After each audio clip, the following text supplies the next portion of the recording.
بیویوں نے ہاتھ اٹھائے، یا رب خیر ہو،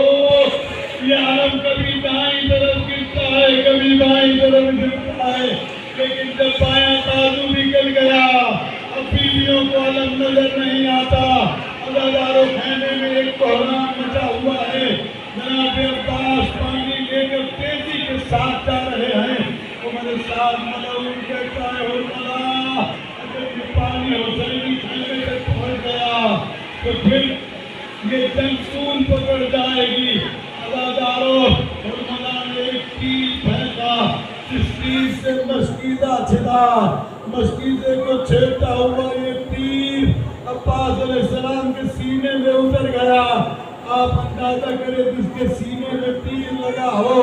اس کے ہاتھ بھی نہ ہو تو یہ تیر نکلے گا کیسے؟ تاریخ میں لکھا کہ اس جری نے دونوں گھٹنے اٹھائے، گھٹنوں کو ملا کر تیر کھینچا، لیکن اب جناب عباس کی ہمت نہیں رہی،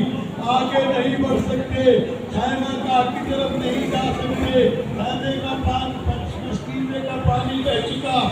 گھوڑے میں پیاسے ہیں، میں کیسے پانی پی لوں کہ میرا عسکر پیاسا؟ حضرت اللہ بس اللہ دارو امام چلے، یہ جو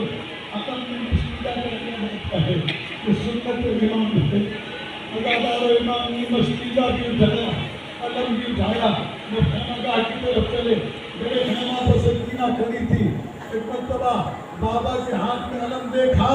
میری شہزادی نے کوزہ پھینک دیا، باپ کے قدموں سے لپٹ گئی، کہا اے بابا کچھ میرے چچا عباس کی بھی خبر ہے؟ آواز آئی سکینہ اب چچا کا انتظار نہ کرنا، تیرا چچا دریا